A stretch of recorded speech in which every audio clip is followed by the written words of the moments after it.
தசாவதாரத்தில் 6வது அவதாரம் பரசுராம அவதாரம். புரூரவசுவுக்கும் தேவலோக அழகியான ஊர்வசிக்கும் பிறந்த 6 பிள்ளைகளில் ஒருவன் காதி. காதி சந்திர வம்சத்தில் பிரசித்தி பெற்ற மன்னன்.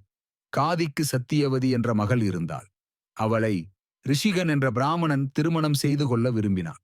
தன மகளை ஒரு ஏழை பிராமணனுக்கு கொடுக்க விரும்பாத அரசன், ஒரு காது பச்சையாகவும் மற்ற அம்சங்கள் வெண்மையாகவும் உள்ள 1000 குதிரைகளை நீ கொடுத்தால் என் மகளை கொடுக்கிறேன் என்று சொன்னான்.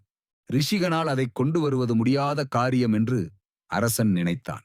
ரிஷிகனோ வருண பகவானை வேண்டி அரசன் கேட்டவாறு 1000 குதிரைகளைப் பெற்று வந்து அரசனிடம் கொடுத்து சத்தியவதியை திருமணம் செய்து கொண்டான். சிறிது காலத்துக்குப் பிறகு சத்தியவதிக்கு ஒரு பிள்ளை வேண்டும் என்ற ஆசை ஏற்பட்டது. சத்தியவதியின் தாய் தனக்கு ஒரு மகன் இல்லையே என்று கவலைப்பட்டாள். இருவரின் விருப்பத்தையும் நிறைவேற்ற எண்ணிய ரிஷிகன் விசேஷ சக்தி கொண்ட பால் சோறு தயாரித்து அதை 2 பாகமாக பிரித்து முதல் பாகத்தை தன் மனைவிக்கும் 2வது பாகத்தை அவள தாய்க்கும் கொடுக்கும்படி வைத்துவிட்டு நீராடச் சென்று விட்டாள். அச்சமயத்தில் சத்தியவதியின் தாய் அங்கே வந்து 2ஆம் பாகத்தை தன் மகளுக்குத் தந்து முதல் பாகத்தை தானே உண்டு விட்டாள். சிறிது நேரம் கழித்து வந்த ரிஷிகன் நடந்ததை அறிந்து பதறினான். தன் மனைவியிடம், பிராமண மந்திரம் ஏற்றிய உணவை உன் தாய் அருந்திவிட்டாள். அவளுக்கு பிறக்கும் மகன் பிரம்ம ஞானியாகப் பிறப்பான். க்ஷத்ரிய மந்திர உருவேற்றியதை நீ அருந்தியதால் உனக்கு பிறக்கும் மகன் கொடிய அரச குணங்களோடு விளங்குவான் என்று கூறி வருந்தினான். ரிஷிகனின் மனைவிக்கு ஜமதக்னி என்னும் மகன் பிறந்தான். அதன் பிறகு ஜமதக்னி ரேணுகாதேவியை மணம் புரிந்து அசுமனன் முதலிய பல புத்திரர்களைப் பெற்றான். அவர்களில் ஒருவன்தான் பரசுராமன். இவன் மகாவிஷ்ணுவின் அவதாரம்.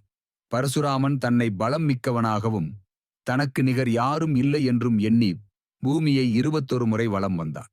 சூரிய வம்சத்தில் பிறந்தவனாகிய கேகய நாட்டு மன்னன் திருதவீரியனின் மகன் கார்த்தவீரியார்ச்சுனன் என்பவன். இவனுக்கு பிறவியிலேயே கால்கள் இல்லை. 12 வயதுக்கு மேல் தாத்தாத்ரேயரிடம் ஞான உபதேசம் பெற்று பலசாலியாக நாட்டை ஆண்டு வந்தான்.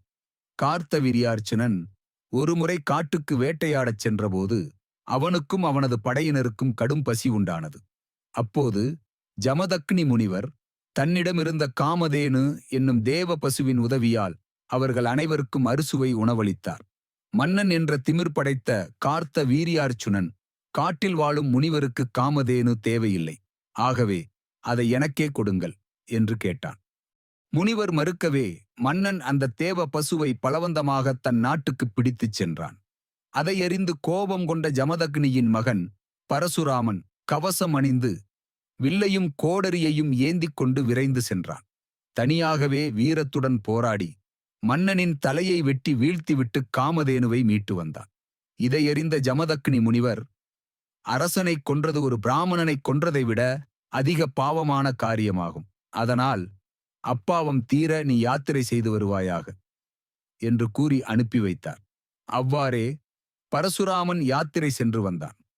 ஜமதக்னி முனிவரின் மனைவி ரேணுகாதேவி ஒருமுறை மனச்சபலமுற்று ஹோம காலத்துக்குள் தண்ணீர் கொண்டு வர தாமதமாகிவிட்டதால் கடும் கோபம் கொண்ட முனிவர், அவளை கொன்றுவிட்டு வா என்று தன் மகனிடம் ஆணையிட பரசுராமன் தன கோடரியால் தன தாயை வெட்டி வீழ்த்தினான்.